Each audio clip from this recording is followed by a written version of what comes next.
I'm so nervous. Okay, hello, my name is Shingung Moon. Today I would like to talk about the flip side of feminism.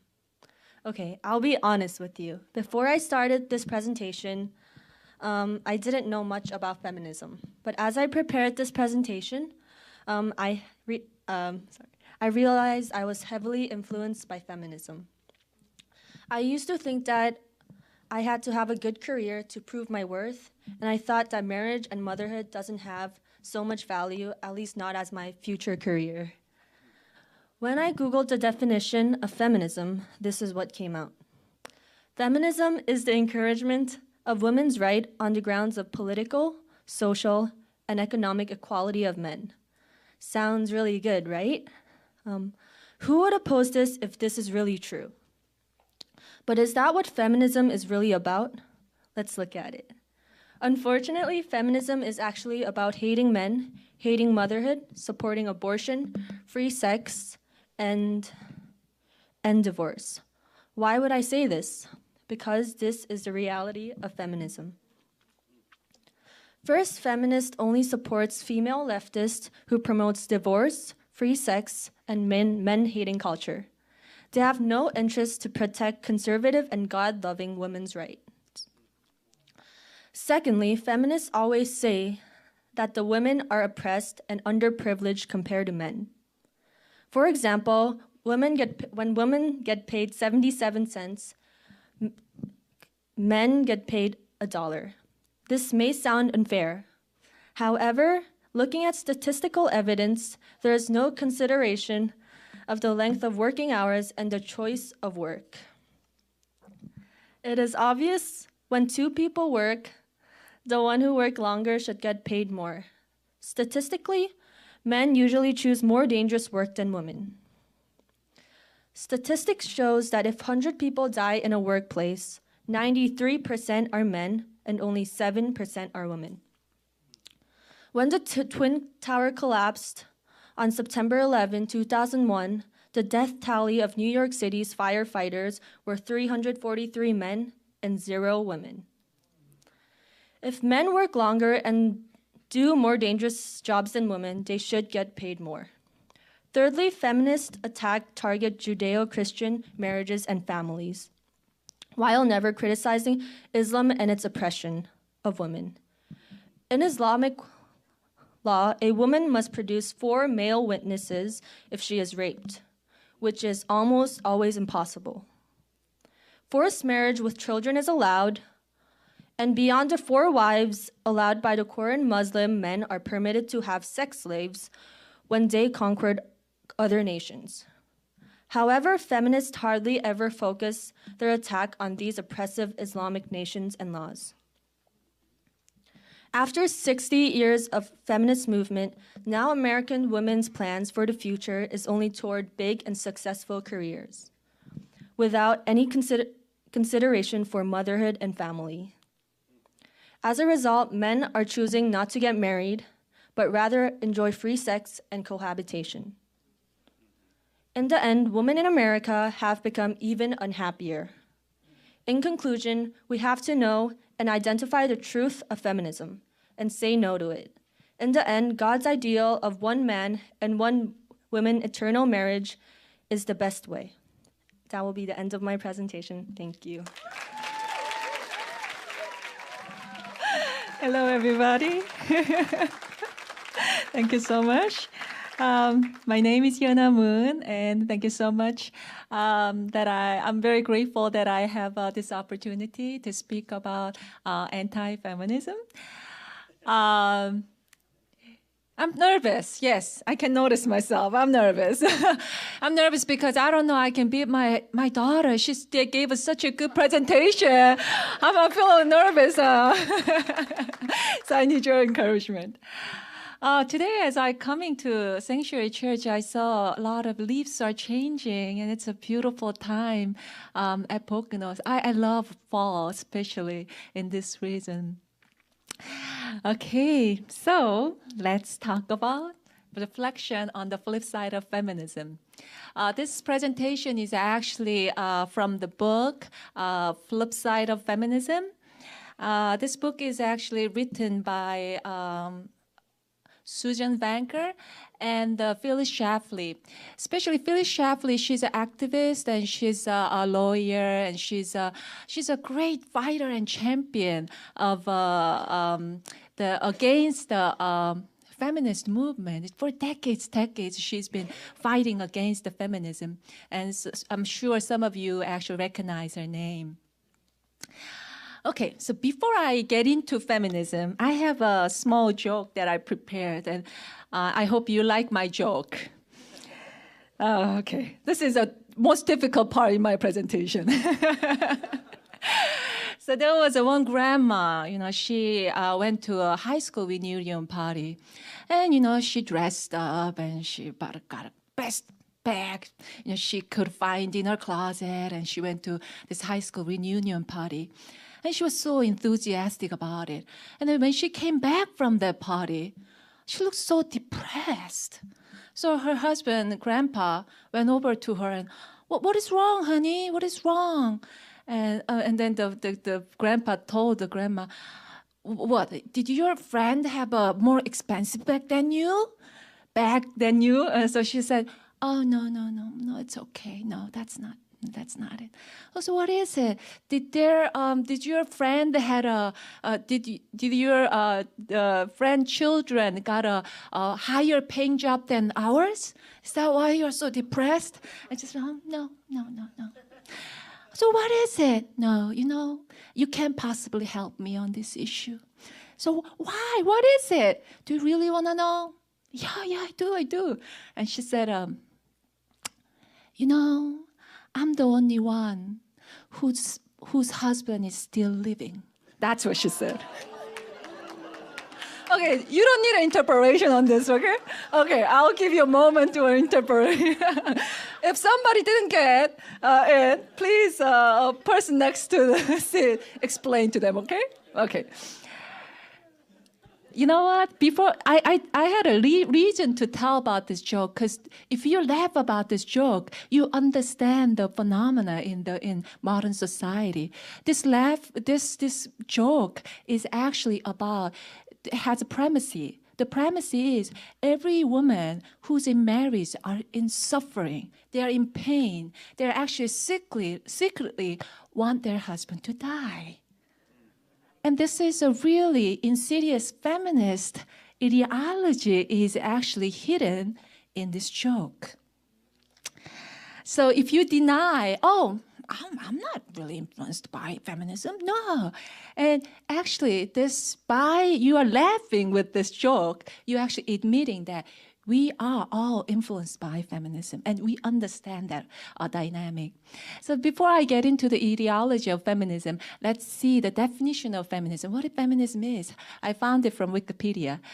Feminism is a range of political movements, ideology, and social movements that share the common goal to define, establish, and achieve political, economical, personal, and social rights for women that are equal to those of men.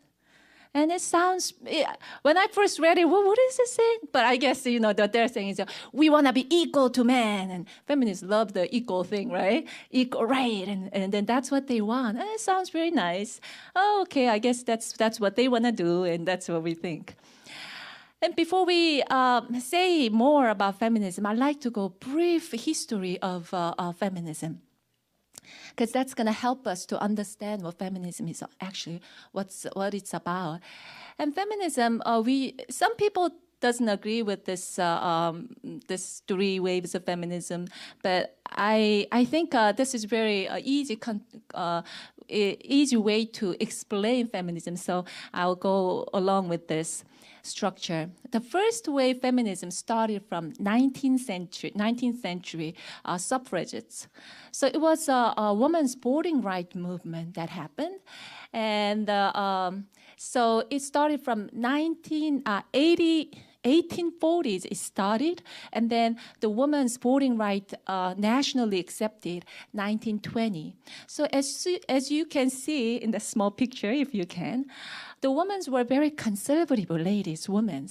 So when we think about feminism, they're very radical and they're left-winged women, but actually they're not. The first wave of feminism was very conservative women, and they were they anti-abortion, they love family, and in fact, this women's voting right movement was actually supported by a lot of men. Men who love their mother and their sisters, who love their daughter. They want their woman to have a voting right. So they really support it. So this was the first wave feminism. And the second wave feminism, it's in 60s feminist. And this is when things become really nasty. So as you can see in the banner, the one of the girls is holding, it's "We want free abortion." That's what it says, right? This is the time that you might have seen some picture of that woman being naked in group, and they're walking down the street and saying that we want free abortion, we love free sex, and with those kind of the banner. And at that time, the contraceptive method pill become very big, and they basically can have a free sex without any consequence. And then if they happen to have a baby, just abort them. And then we want free abortion too. So this is the feminist movement that has been really swept through the whole America. And but as you can see, since they were so radical, even many women said, "Oh, I don't know, I want to relate to that," and then they did not really, they were not really successful in their feminist movement. And there's a third wave feminism. That says it started from 1990s, and then it's come to now. The feminism, the third wave feminism is quite interesting because they actually remember the failure of second wave feminism. So what they do is they radicalize, they changed radically their package. Instead of being radical, they become more proper. They become much more presentable, so to speak. You can see those two ladies, right? What is it called? I can't even pronounce it. Wicked Witch from West? Okay, that explains it all about Hillary. Okay, and then the other woman who's in red suit is Nancy Pelosi. She's a House Speaker. She's one of the most high-ranked politician in American U.S. And she's actually pro-gun control, pro-abortion. And she is actually credited to spread the Obamacare to the nationally. And in 1999, she actually voted against displaying 10 commandments in public building or in public school. So these elite women, the third wave feminism, actually promote these elite feminists who's only left wing. And then saying that you have to become like them. Otherwise, you are not empowered. Girls, you have to promote these kind of people. You have to look after these kind of women. Then you are true women. So this is the third wave feminist movement. And we'll talk about a little later in depth. So let's go into the feminist ideology. First, feminism creates man, motherhood, and marriage-hating culture. So we will see a very famous quote, feminist quote. This is by Gloria Steinem. She said this: "Women need men like a fish need bicycles." And we need to take time. What is she saying? What is she saying? Let's think about it. After a billion years of evolution, fish will never need a bicycle, right? So women will never need a man in our life. That's what they're saying. So they really promote man-hating culture. Let's see another quote from other feminists. She is Germaine Greer. She says, women have a very little idea of how much men hate them. she just insulted half of our congregation who are sitting here. So I was like, what did she say? What did she say? We are not like that. And many of the women will say, what is she saying? Is she representing me? Woman? No. So this is exactly the idiocy of feminism. And you know what? They really practice what they preach. Because there's a... they've been really practicing what they've been preaching because they really go after to destroy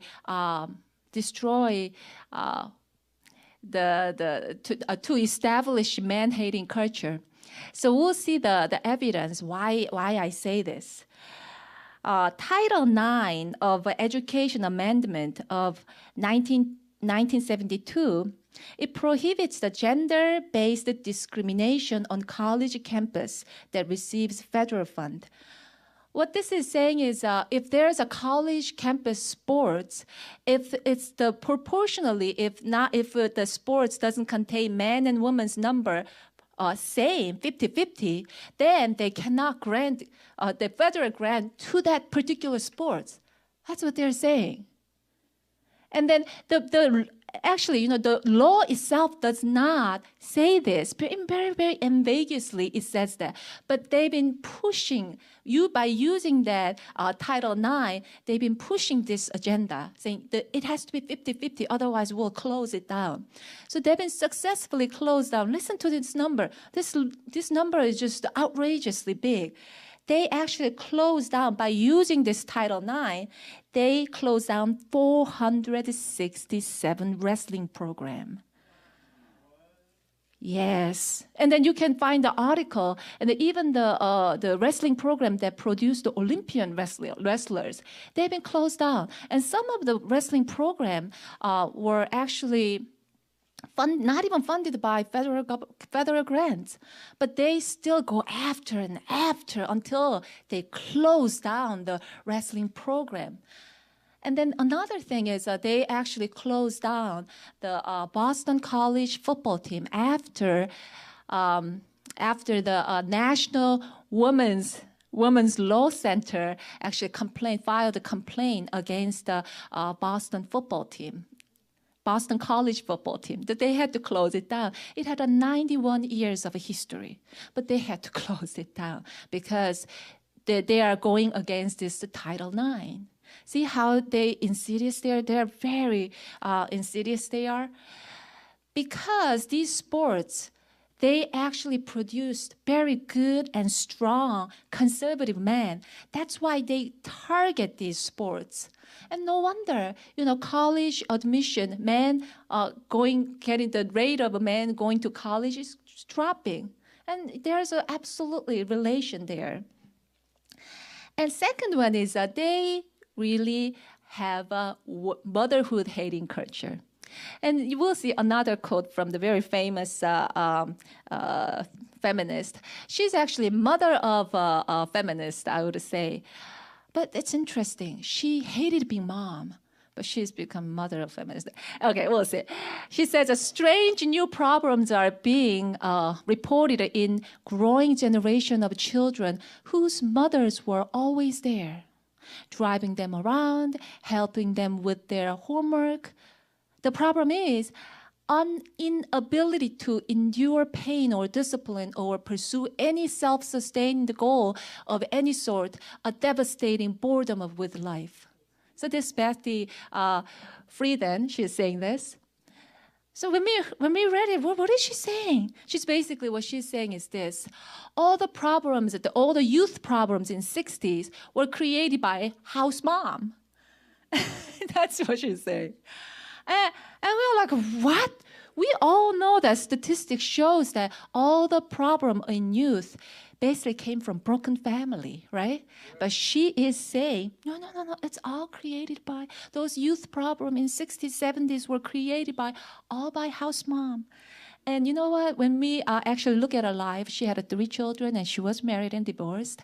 And she had such a dissatisfied family life. And she really hated being mother. And what happened was since she's in her mind, since she had such a terrible experience as being mother, she blow it up as that's a social problem. And thinking that is thank you, son. And then she's basically saying that, oh, it's a social problem, and we all women have to, fight against this invisible patriarchy who's oppressing us. And thank you to her effort, she created many following generation of feminists who really strongly preach, rejecting the motherhood, such as a woman who is Germaine Greer. She's a 70s feminist icon, and she's one of them. And there's another man, Ann Taylor Fleming, and she's another one who really promote the idea of rejecting motherhood to girls. And then they also they create marriage-hating culture. Feminists hate everything. You can see, they hate fatherhood, they hate men, they hate motherhood, they hate everything. But there's one thing they absolutely love. That is divorce. They love divorce, and they wholeheartedly support divorce. So in 1969, there was in California, there was a no-fault divorce was actually established. So what it means is basically, even though there's no clear reason, just woman or man can walk out from the marriage, and then the divorce is established. But before, the man and woman have to agree in marriage. Man and woman in marriage have to agree to divorce. But after this. 1969, after this no-fault divorce was established, just a unilateral divorce can be done. And then feminists, they really this one, since their passion is here, getting many women to get divorced, they really push this. So under the help of Clinton administration in 1994, they passed the Violence Against Women's Act. So this becomes very nasty law, because the woman doesn't really have to produce any solid evidence against the domestic violence. They can just report, or they can just say it. Pretty much. Then the report of the domestic violence can be filed, and then can be used against husband, and saying that, oh, you know what? And then it becomes a great weapon for women to get a child custody. So that's the step that they used. So they actually get a $1 billion a year since 1994. They get almost $1 billion to reinforce this law into the family. So feminists use $1 billion, the federal fund, to ensure that this law can be utilized into the family court. So they lobby family court heavily, and they educate this bureaucrat in the family court so that the family court would take the woman's side. So, it's very shocking statistic. As I research about this, there's such a shocking statistic. And one of the shocking statistics is family court judges issues 2 million restraining order every year. 2 million restraining order. And then 85% is against men. So this law is heavily used to really corner father and man from a way that it is used against the man and father so that they can be separated from father. And this is very hypocritical thing about feminists, because they always say, women, you guys need to be empowered. You guys need to job, because you never know when your man will kick you out from the house. You don't know when your man will find another young woman. Okay, man. Okay, in this culture, man can be. young woman or man. So that's why you have to get a job, see? And then they drive a husband out from the house, and then they say you have to get a job. And then once women drive their husband out from house, and then they actually demand the child support from their husband's income. See? So once they never said, you should not take money from your husband. That's disgrace of a woman. And then after divorce, they demand their ex-husband's income. So how hypocritical is this? See? We are men and women who are here. It's very, we have a sound and logical and reasonable mind that God gave us, right? So we cannot actually agree with what feminism is doing and saying. So normally, healthy women yearn to be in love, married and raising children with the man they love. Just like this. Amen. Hallelujah. Here's a lot of God-loving women here. So this is what we really want. But they're saying, no, that's not what you want. I know better than you. I'm an elite woman, so I know better than you. You don't want that. You've been brainwashed. But you know what? We know what we want, and I know what I want. I want loving family with my children, okay? The second point that feminists always say is, oh, you know what? You guys are oppressed. Women are oppressed. You guys are victims. They love to say this one. And then they always love to say, oh, when woman gets 77 cents, man gets like a $1, just like this picture. Oh, poor woman. And they love to promote this. And I saw one Geico advertisement commercial, and they actually used this sentence and saying, a man actually saying this.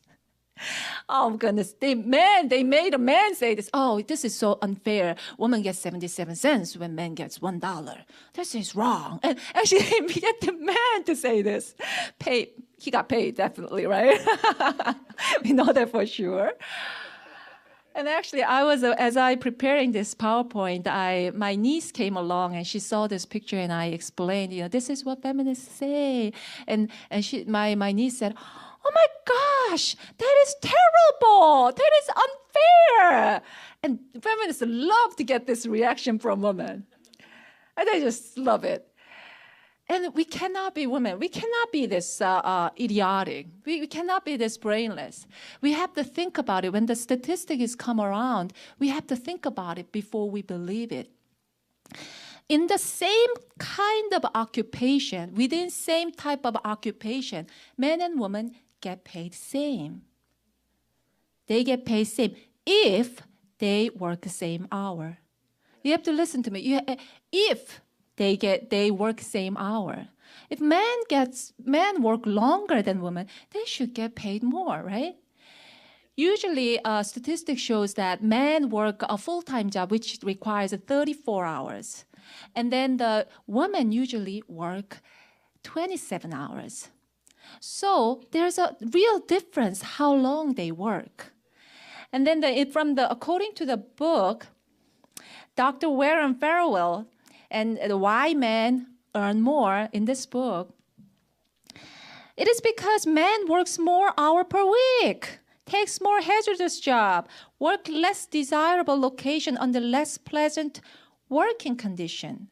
And he goes along, he says, men suffer 93% of occupation death. And as my daughter explained it, 340 fighter died in the 9/11. And they're all men. They're willing to do more hazardous job. That's why they get paid more. And then we have to end this idiotic thing. So think about it, economic point. If really woman gets 99 cents and man gets $1, when woman gets 77 cents, when man gets $1, if I'm a person who's run a deli store, I would hire absolutely women. See, because I can pay less. So, this is not working. That's not true. When you go to McDonald's, you get paid, same, okay? So we have to consider this in mind. So never get never get deceived by their lie. They are basically asking equal pay for unequal work, and that doesn't work. And then they always love to say, free from women's we want women to be free from their woman's responsibility. We want women to be liberated from their husband and their children. They love to say that, right? But, I understand. I'm a mom of 5. I have 5 children, 4 sons and 1 daughter. And I have a husband who's very loving and very playful, as you can see. And, and then being mother and being wife is not an easy job. Many times you have to control yourself and you have to be mature. Many times you choose to sacrifice. But you know what? I actually admitted that sometimes we want to get away from our husband and children. And we need sometimes a coffee break away from our children. Shopping break, thank you. That's one of my list. In the right mall, right? Not in the wrong mall. Okay. And then but feminists never say that when they promote this idea, they will never say that as a woman, we never want to be away, liberated from our husband and our children forever. No, we never, we want to see them. Sometimes to the point in children is like, oh, stop calling. To the point. We want to see them. We want to see how well they're doing, or, we want to know. But many times who actually really devoted themselves to live the feminist lifehood, I'm not saying everybody, but most of them are actually left to be single and to be dependent on government check. Someone like this lady. When one time we went to Nevada, and then father actually invited us to a very good, nice restaurant. It was in the seashore. It was very nice. And then there was an old lady. She was as old as her, and she was working as a waitress. So I didn't ask her anything, but she started to say, oh, I really don't want to work, but it's in my elderly age, I'm weak and I'm tired, but I have to work because I never married. I don't have a family to go back, and government doesn't give me enough, so I have to work. Otherwise, I can't sustain myself. And if she was married, and she will have somebody to return to. But she said, I just cannot do anything else but this. But feminism never tell you this when you have, we want you to be liberated from your husband and children. They never tell you this backstory. And then the third lie feminists always love to say, they never about supporting all women, just the liberal women. Only promote left-wing Democratic women, someone like Hillary Clinton, Nancy Pelosi, and Oprah Winfrey. They love to promote these women who who pro-abortion, hate marriage. Although some of them get married, big government and a lot of welfare check, and that's what they promote, and they only promote these women. And they will never promote women like Margaret Thatcher, Dr. Laura Schlesinger, Michelle Markeen, or Sarah Palin. They'll never promote these kind of conservative women. I'm not saying these conservative women are perfect. No, I'm not saying that. But all I'm saying is they're upholding the conservative ideas who will benefit in the end, woman, girl. That's what I'm saying. And they are never really interested in promoting to help Islamic women's rights. As my daughter said in the earlier, you have to produce 4 male witnesses when women get raped. How that's gonna happen? That means they will never get prosecuted. And then Islam, they treat women as a property. So they were never interested in to help these women. And they are never interested in those Thailand girls who are 10 years old who sold as a sex slave in the human trafficking. They are never interested in. They will never go into the slum to save them. Who do that? Who do that? Christian women do that. They actually go into those slums and rescue those girls. And there's a countless testimony, beautiful testimony about that. And you will say, oh, why? Why this feminism is like spreading so wild when it's like this crazy, so to speak? Why? And you will say, how it gets started and why it's spreading. According to Aaron Russo, he was a filmmaker. He made a lot of a political film, and he's an entertainment businessman. And he was at once he was very close with Nicholas Rockefeller. And he said this. The Rockefeller said this: before women's liberation, we couldn't tax half of the population. But what is he saying? After women's liberation, we can actually tax the whole population by pushing women into workplace. And then you will see in 1973, the Rockefeller Foundation supported a graduate program in women's study at Sarah Lawrence Radcliffe's Schlesinger Library and the Berkshire Conference in Women's History from Rockefeller Foundation website. So they funded it. Ford Foundation, Rockefeller Foundation, Carnegie Foundation, they really funded women's study. And now in 2016, 349 colleges now offer women's study major. You know, when we say women's study, it sounds good and nice. This is the very typical, the characteristic of third wave feminism. They don't say it's about feminism. If you say that, you sound like a feminist, and they will say, oh, me? I'm not a feminist. You know, feminist is for all the ladies who's ugly and who's old, who cannot find a husband. That's what feminism is. I'm not feminist. Ho, ho, ho, ho, ho. That's what they will say, right? But this is exactly the same tactic they used in women's study. Women's study is, you will say, oh, maybe they're, hearing about something wonderful about women, who's very courageous woman who really changed the world, with their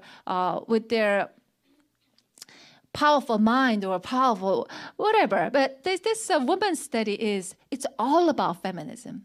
So when you actually go into the women's study course major, and when you click it, you will see the major description, right? What this course is about, and it's all about the feminist history, and that's what the women's study major is for. And so, and if I say it very easy way, before the women's liberation movement in 1960, you can only have one hand that's name is man. I'm sorry about this. It's a hand, but it's let's say just as a metaphor. This hand was laying golden eggs. They had only one golden hand. That they only had one hand that lays golden egg. But after women's liberation, they have two hands that lays golden egg. So, for government perspective, for filthy-rich, super elite bankers perspective, they have more customers. They have more people to pay for them. See, this is why feminism doesn't go away, and it just seeps into our life deeper and deeper. So what's the result of 60 years of feminism? According to the 2007 report from National Bureau of Economic Research, they say women became more unhappy and they become more depressed. So the fruit of 60 years of feminism is a rampant free sex culture. Women only following after big career. Many men scared to have a committed relationship. They rather just enjoy free sex and cohabitation. Some men say, I'm too smart to get married. Come on, I'm not gonna get married. If I'm gonna rip off in my divorce, I'm not gonna be in statistic. That's what they say, right? I'm too smart to get married. And becoming too old to have a family. Women become too old to have a family. Remember the one of the feminists who is Germaine Greer, who said, "Oh, you women don't have any idea how much men hate them." You know that lady in the early slide. She actually, in the later of her life, she actually wanted to have a child. She really wanted to have a child so badly, and she says in her comment, she says. You will know how much I wanted to have a baby if you see my doctor's bill. Because I tried so many times to have a baby, but she could not have a baby because she simply became too old. She said she was longing to have someone that looked like me, that I can have give and receive love, but she was too late. There was only time period when you have children. It's a family breakdown, social breakdown, and it ends up have a big government. So that's Susan Vanker in her book. She strongly talk about non-negotiable. We had enough. We know what feminism did to us. So let's put an end to it. Come on. She encourages very, very strong word, non-negotiable. I want to make firm stand, and this is what women should do. She's saying this. No to free sex. Say no to free sex. Casual sex is a dead-end street, and cohabitation does not lead to a successful marriage. That's what she strongly encouraged women to do. Say no free sex. You know, free sex is, nowadays, free sex has become very dangerous. Because if you sleep with one person outside of marriage, then you are basically sleeping with the people the other person slept with entire his life.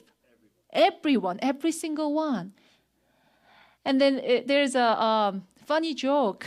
I don't know it's funny, but there's a joke that even though a boy or girl who had STD graduate from the high school, that STD stay in that high school. So that much, there's so many STD, is more than 25, I believe, besides AIDS. And then the new article that I read was, you know, we think the virus of bacteria or virus of the STD only exists in a genital area, right? But that's not true. Actually, they live underneath of your fingernail. Yes, you heard it correct. Underneath of your fingernail. So you have to basically you have to put your health and well-being in life to have a free sex life. So this is something we really have to think about. And then marriage is the ultimate goal. We have to teach our girls, even though men said, I'll get married with you, don't worry. Oh, you know, I love you so much. Let's have a cohabitation. Let's live together first. Then, you know, we love each other, right? But we have to teach our girl, say no. You know, if you give me the ring and then you promise and pronounce everybody that I'm gonna marry with you, I'm not gonna live with you. We have to teach our girl that this is no. Marriage is the ultimate goal. I want to have a marriage, stable marriage life. You know, I love you, but I want marriage. I want to provide the best family structure for my children. And hopefully, you know, if you get married, it's the best thing. And we have to teach our young girls that this is the best thing for girls actually. Marriage is beneficial to women. Let's not get buy into like a marriage is some kind of a grave for women. Okay?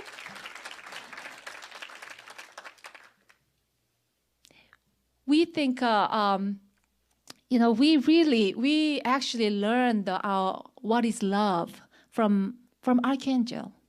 We learned what love is from this romantic drama. The Korean drama. My husband always talk about Korean drama, right? Why it's not good for your marriage life. Because it gives you false picture about what love is, what romance is. You know, when men fall in love with a woman, oh, this is what they should say. Oh, I love you. And what is it? Like, I will pluck my eyes for you. He's my husband's favorite in a line. How ridiculous Korean drama is. And we saw soap opera, we saw mass media, we read a magazine, women's magazine, whatever, The free sex idea is everywhere, saying that, marriage is like old. Oh, marriage is, who wants to get married? Cool people just live together. And this is everywhere, right? But marriage is beneficial to girls because they can raise the family very stable.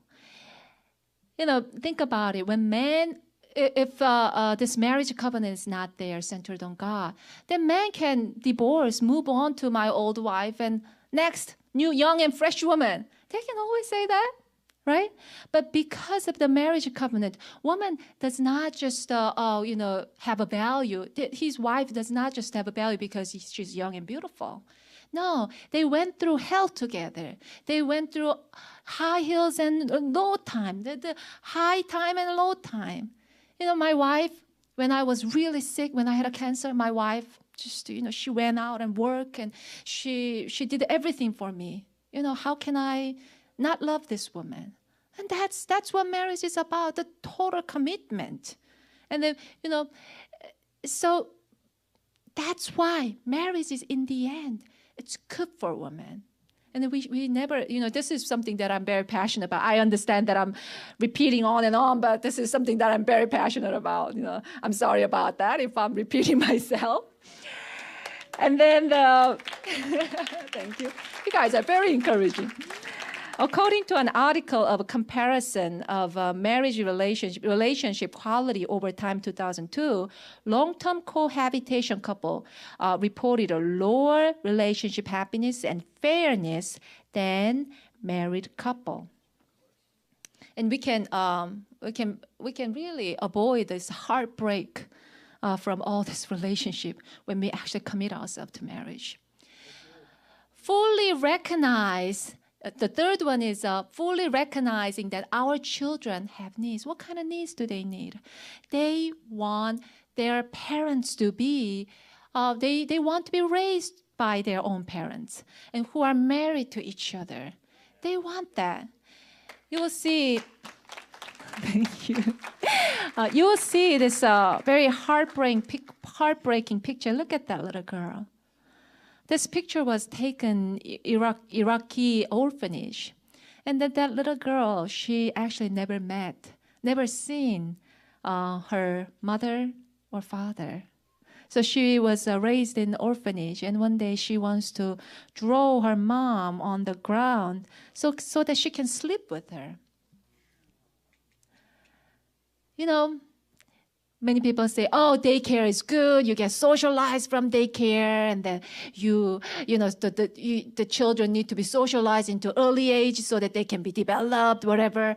But you know what? There's no absolute concrete statistic that shows because they went to the daycare earlier, they will become more socialized. No. They want to say it, but there's no absolute evidence, very concrete evidence for that. So we don't want to leave our children behind. Don't get me wrong. You know what? I'm not going against the women working. Many of my good friends are working, and I love them. And they have a great family. Don't get me wrong. But what I'm saying is when you actually, women when they actually have a job, they have to consider motherhood and marriage in their mind. So they don't ignore, okay, I just have followed my big career. No, instead of that, you have to consider motherhood and marriage in your when you plan for your occupation, so that you can actually leave from your job for a while, at least 5 years, until your child becomes 5 years old, and you can go back to job. That's what I'm proposing. And that's what Susan Vanker in the book of The Flip Side of Feminism is proposing. So that the children, the mom become the main caregiver for their own child for at least the 5 years of the early stage of their children. So what's the counter proposal to feminism? Teach the flip side of feminism to our sons and daughters. You'll be very surprised how many sons were influenced by feminism. And you will say, oh, today's topic is feminism, so why am I sitting here? And some of the men might have thought that, right? Why am I sitting here? Okay, today maybe I'll pack up and go. It's about feminism. But you'll be very surprised how many men are influenced by feminism. And then they actually scared to tell the truth to girls. And like, oh yeah, I don't want to feel their hurt. I don't want to hurt their feeling. I don't know. I can't really tell the truth even though she's acting really nasty. I can't really tell her that. So we have to tell our sons, embrace your masculinity. It's okay. It's okay. You enjoy wrestling. It's okay. You can enjoy football or Brazilian Jiu-Jitsu. You can join with us and train together. So teach our sons and daughters and teach the daughters about what is the really feminism is about, and then why we should not get trapped in their why we should not get caught by their trap. And then recognizing that happy marriages are obtainable and women staying home to care for their children is actually noble and worthwhile thing. Recognize that. Genesis 2:18 said, the Lord God said, it is not good for the man to be alone. I will make a helper suitable for him. Isn't that a beautiful statement? But feminists say, see, they treat women as a second citizen. See that we are only helpers. See? Well, what Adam said after this? Adam said, woman, the Eve is my bone of bone and flesh of flesh and bone of bone. And the man cherishes woman that much. And that's what Bible teaches us. Come on. Let's not just let's not distort the scripture that way. It's a noble thing. Motherhood is a beautiful and noble thing. It should deserve its own respect. Keep a love and respect relationship with your spouse and children. Ephesians 5:3 says, each one of you also must love his wife as he loves himself, and the wife must respect her husband.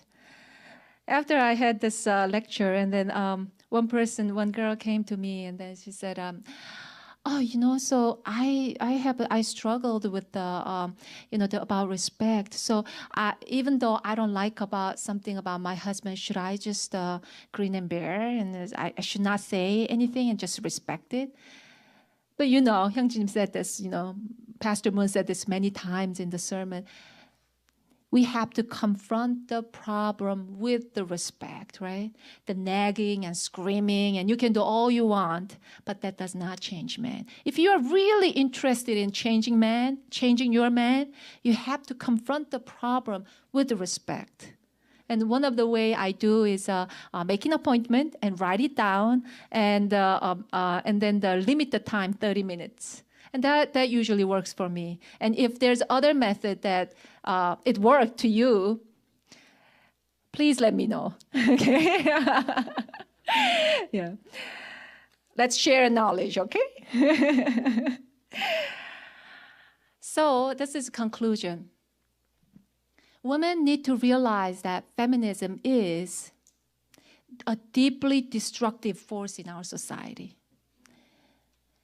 Third wave feminism have manipulated our youth into becoming increasingly self-centered and rejecting time-tested values. What's time-tested value? It is a duty, honor, sacrifice, and responsibility. They switch that into tolerance, victimhood, self-gratification, and self-idol worship, right? They changed it into that. So the whole generation became an idol worshiper, self-idol worshiper.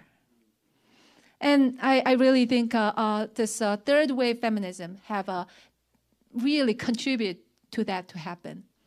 And then truly liberated women actually celebrate the difference between men and women and admit it, not only admit it and celebrate, oh, that's how God made. I celebrate it. And then embrace their roles as mom and wife. And then at the last slide, and keep calm and say no to feminism. Thank you so much for listening. And God bless you all. Thank you.